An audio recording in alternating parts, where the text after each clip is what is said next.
కేసులో బోధన్ మాజీ ఎమ్మెల్యే షకీల్ కొడుకు ఉన్నారని తెలుస్తోంది. ఆయన ఉన్నప్పుడే జరిగింది యాక్సిడెంట్. కానీ ఇప్పుడు ఆయన తప్పించి వేరే డ్రైవర్ని ఆ ప్లేస్లో పెట్టి అతను అరెస్ట్ చేసినట్టు తెలుస్తోంది. మరి దీనిపైన ఏంటి మన దగ్గర ఉన్న అప్డేట్ ఏంటి, మీ దగ్గర ఉన్న అప్డేట్స్? అతని పేరు రాహెల్ వచ్చేసి తెల్లవారుజామున 3 గంటల సమయంలో బ్యారికేడ్స్ అంటే పోలీసులు ఏర్పాటు చేసినటువంటి బ్యారికేడ్స్ ఏవైతే ఉంటాయో వాటి నుంచి సరాసరి గుద్దేశాడు. సరే గుద్దేసిన తర్వాత ఏమైంది, వెంటనే అప్పటి వరకు డ్రంకన్ డ్రైవ్లో ఉన్నటువంటి అతను ఇక తప్పించుకునేటటువంటి ప్రయత్నంలో భాగంగానే తన ఇంట్లో పనిచేసేటటువంటి పని మనిషి ఎవరైతే ఉన్నారో అతనికి ఫోన్ చేశారు. అతని పేరు ఆసిఫ్. సో ఆసిఫ్కి చెప్పి హైదరాబాద్ అక్కడికి పిలిపించి తాను కాదు డ్రైవింగ్ చేసింది, డ్రైవింగ్ చేసినటువంటి పర్సన్ ఆసిఫ్ అనేటటువంటి అబ్దుల్ ఆసిఫ్ ఎవరైతే ఉన్నారో అతను అని ఒక కప్పిపుచ్చే ప్రయత్నం అయితే చేశారు. అంతా వ్యవహారం అంతా కూడా అనుకున్నట్టుగానే సాఫీగానే జరిగింది.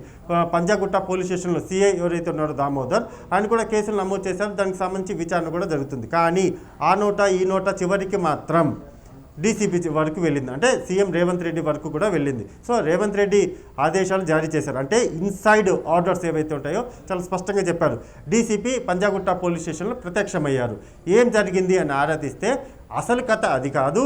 అబ్దుల్ ఆసిఫ్ ఎవరైతే ఉన్నారో అతను కాదు వాహనం నడిపింది ఎవరో అంటే ఎమ్మెల్యే మాజీ ఎమ్మెల్యే కొడుకు అయినటువంటి రాహెల్ వెహికల్ అంతా కూడా నడిపాడు అని కన్ఫర్మేషన్ అవ్వడంతో ఇప్పుడు కథంతా కూడా మొదలయ్యింది. ఇది ఇలా మొదలవ్వగానే పంజాగుట్ట సిఐకి హెల్త్ ప్రాబ్లం వచ్చింది. ఆయన వెళ్ళి హాస్పిటల్లో జాయిన్ అయిపోయారు. ఇప్పుడు ఎవరైతే కేసు నమోదు చేసినటువంటి ఇన్స్పెక్టర్ ఉన్నారో ఆయన హాస్పిటల్లో ఉన్నారు. ఎవరైతే ర్యాష్ డ్రైవింగ్ ఉందో ఆ మొత్తం వ్యవహారానికి సంబంధించి అక్కడ ర్యాష్ డ్రైవింగ్ చేసినటువంటి పర్సన్ రాహెల్ ఎవరైతే ఉన్నారో అతను మాత్రం ఎస్కేప్లో ఉన్నాడు. ఏమీ సంబంధం లేనటువంటి అబ్దుల్ ఆసిఫ్ ఎవరైతే ఉన్నారో అతను జైల్లో ఉన్నాడు. ఇది కథ. మొత్తానికైతే ఇదంతా కూడా జరిగింది. హాస్పిటల్ ఒకవైపు, పరారీలో ఒకవైపు, ఏమీ చేయని తనకేమీ సంబంధం లేనటువంటి మిడ్ నైట్ వచ్చినందుకు అబ్దుల్ ఆసిఫ్ను మాత్రం జైల్లో వేశారు. కేసు అయితే చాలా స్ట్రాంగ్గా మొత్తం నమోదు చేయడం జరిగింది.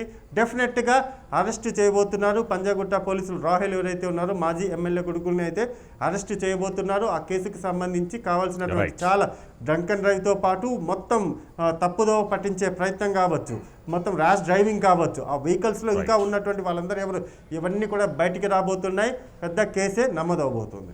Thank you Madhu.